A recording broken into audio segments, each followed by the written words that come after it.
Welcome back to the Reactionist, guys. This is Rida. This is Pravash. So, okay. Now, करीबन कुछ 30-40 सालों पहले या फिर उससे भी पहले हम लोगों ने बहुत सारी रियल लाइफ डिजास्टर सिचुएशन के ऊपर फिल्म्स देखी हैं, जैसे let's talk about the burning train या फिर काला पत्थर।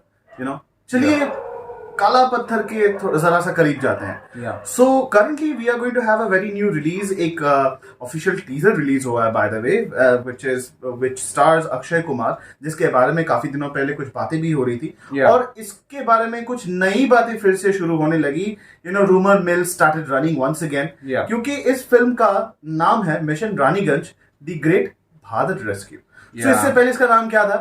The great Indian rescue. Mission Raniganj जैसा था वैसा ही है, लेकिन हाँ पता नहीं अचानक से प्रोड्यूसर को क्या जमा कि इंडियन देंगे तो शायद लफड़े में पड़ जाए, तो इसलिए भारत देते थे।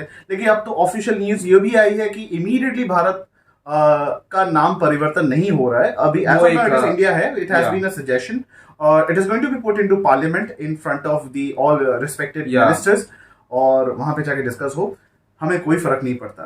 अगर हमारा भारत हो जाता है तो it nothing would be nice than this और बेटर देन दिस, क्योंकि किसी और का पाला हुआ नाम हम क्यों ले जब हमें ऑलरेडी एक नाम से बहुत पहले से युगों से जाना जाता है, जब कुछ और था। ये ब्रिटिश के जरिए ये नाम हमें दिया गया था और ये नाम अगर चेंज भी हो जाता है तो इससे हमें कोई मतलब नहीं बनता। बिल्कुल। और ये बिल अगर पार्लियामेंट में पास हो जाता है तो इससे बहुत हर किसी का समर्थन मिला। इस चीज को लेके, भारत के नाम को लेके अगर हमारे साथ और हमारे देश में झगड़ा होने लगा तो इससे बुरा धिक्कार वाली चीज और कुछ नहीं हो सकती। और अगर गाइस हम इस टीजर के बारे में बात करें तो अक्षय कुमार फिर से वापस आ गए हैं after the last release of his movie selfie, जो बॉक्स ऑफिस में कुछ अच्छा परफॉर्म नहीं कर पाई थी। सो देखते हैं कि इस मूवी में फिर से वो एक मिशन वाली मूवी कर रहे हैं। इससे पहले उन्होंने बहुत सारी इस तरह की मूवीज उन्होंने की है, जैसे कि सैटिरिकल कॉमेडी होती है, सिचुएशनल कॉमेडी होती है, सोशल कॉमेडी होती है, रेस्क्यू वाली जो मूवीज होती है उनसे लास्ट ऐसी एक मूवी थी एयरलिफ्ट, जो which was very successful, बहुत ही अच्छी मूवी थी।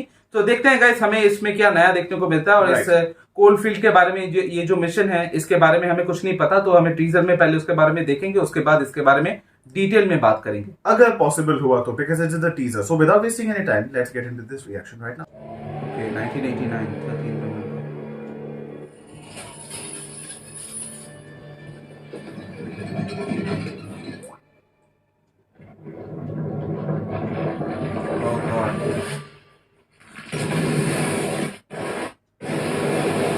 Oh shit. नीचे अगर एक भी रवि किशन सांस ले रही है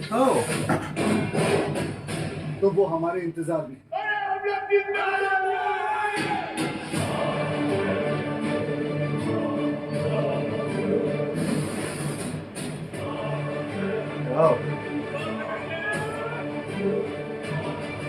परिणीति चोपड़ा। सत श्री अकाल।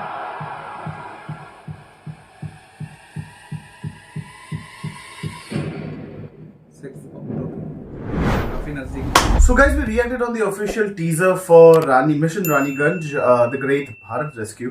क्या आपको पता है कि इस फिल्म का नाम पहले कैप्सूल गिल होने वाला था? Because they wanted to name it under the, they wanted to give a tribute to late mining engineer Jaswant Gill sir, जिन्होंने एक्चुअली इस मिशन को उन्होंने लीड किया था और जिन्होंने रेस्क्यू किया था ये जो 65 जो माइनर्स हैं, जो कोल माइनर्स हैं, जो बेसिकली रानीगंज वेस्ट बंगाल का एक जगह है, एक इलाका है, एक डिस्ट्रिक्ट है रानीगंज, जहाँ पे ये कोल फील्ड मौजूद है।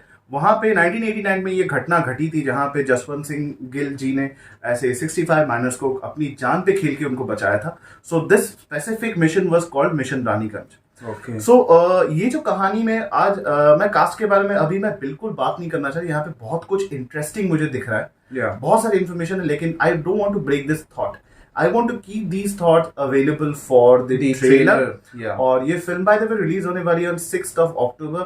हाउएवर जो इम्पोर्टेंट यहाँ पे चेहरे मुझे दिखे हैं वो रवि किशन जी के दिखे हैं, then we have Akshay Kumar and Parineeti Chopra. And I really want to understand कि ये ऐसे फिल्म्स बहुत आजकल कम बनने लगे हैं। या यू नो डिजास्टर के ऊपर, रियल लाइफ डिजास्टर के ऊपर जो जैसे भी जो घटनाएं घटी है, या सो बहुत कम ऐसे फिल्म्स हैं जो आजकल बनती हैं जो real time you know rescue mission था इसके ऊपर किसी इसी कहानी के ऊपर बहुत ही कम बन रही है क्योंकि इसका नीरजा हम लोगों ने काफी और फिल्में देखी थी, नीरजा और बहुत सारी घटनाओं से बनती हैं, ऐसी बात नहीं है। लेकिन ये जो यू नो जो नेचुरल कैलामिटीज जैसी होती है या फिर कोल फील्ड में होना या फिर you know when I give reference of काला पत्थर, ये सारी चीजें तो ऐसी फिल्म बहुत कम बनती। क्योंकि गाइस अगर मैं इसे ब्रीफली अगर मैं समझाऊं तो यहाँ पे बात ये आ जाती है कि अभी ये टॉपिक जो हो गई है वो अभी प्रॉफिटेबल नहीं है प्रोड्यूसर्स के लिए, इसलिए इस तरह की मूवीज अब नहीं बन रही है। अभी सिर्फ मास मूवी पे फोकस किया जा रहा है या फिर जितने भी स्पाई वॉर्स या फिर ये सब मूवी, अगर एक्शन मूवीज अगर नहीं बनती तो अभी एक जमाना था, हमें याद है कि जब बायोपिक्स बहुत ज्यादा बन रही थी, बहुत ज्यादा बायोपिक्स बन रही थी और बहुत सारे कुछ 3 या 4 सालों में बहुत सारे बायोपिक्स बन चुके हैं। लेकिन ठीक है, अगर यू नो बायोपिक्स अगर बन भी रहे हैं तो इंडस्ट्री में कुछ ऐसे बायोपिक्स आने चाहिए जिसका कोई आधार हो, कुछ बने, कोई बात बने, कुछ कहानी ऐसी छिड़े यू नो जिसके बारे में लोग बात करें, जैसे यू नो सरदार उधम सिंह, या कुछ ऐसी कहानियां बननी चाहिए, कुछ ऐसी स्टोरीज के ऊपर काम करनी चाहिए, हमें कुछ ऐसे कंटेंट को बनाना चाहिए जो सिर्फ इस देश के लोग नहीं कि बाहर भी अगर जाए तो इस कहानी के ऊपर बातें। बीच में तो ऐसी भी हो रही थी गाइस कि मैंने बहुत सारे ऐसे बायोपिक्स देखी जिनके रियल लाइफ स्टोरी को फिक्शनलाइज किया गया, राइट, बॉलीवुड के तौर पे। और बहुत अजीब एक चीज है, बायोपिक उन पे बन रही है आजकल जो ऑलरेडी उस पर्टिकुलर फील्ड में है, उनका सिर्फ हार्डली उन्होंने शायद 10 या 11 साल अपने पर्टिकुलर फील्ड में इन्वेस्ट किया और उनके अभी से वो लेजेंड है, अभी से उनकी बायोपिक आ रही है। जब तक उनका एंड मतलब उनके करियर का एंड, जब तक वो रिटायर नहीं होते, एक कंक्लूजन में नहीं आते, उन्होंने अपनी यू नो जो जर्नी है उसको कंप्लीट नहीं की, उसी से पहले उनकी बायोपिक भी बन जाती है। अगर डिजास्टर मूवीज के बारे में बात करें तो ये लेट 70s अर्ली 80s में यशराज फिल्म्स ने ही बहुत सारी इस तरह की मूवीज बनाई और बी आर चोपड़ा और यशराज दोनों ने ही बना था, लेकिन बहुत अच्छा कॉम्बिनेशन था बाय द वे।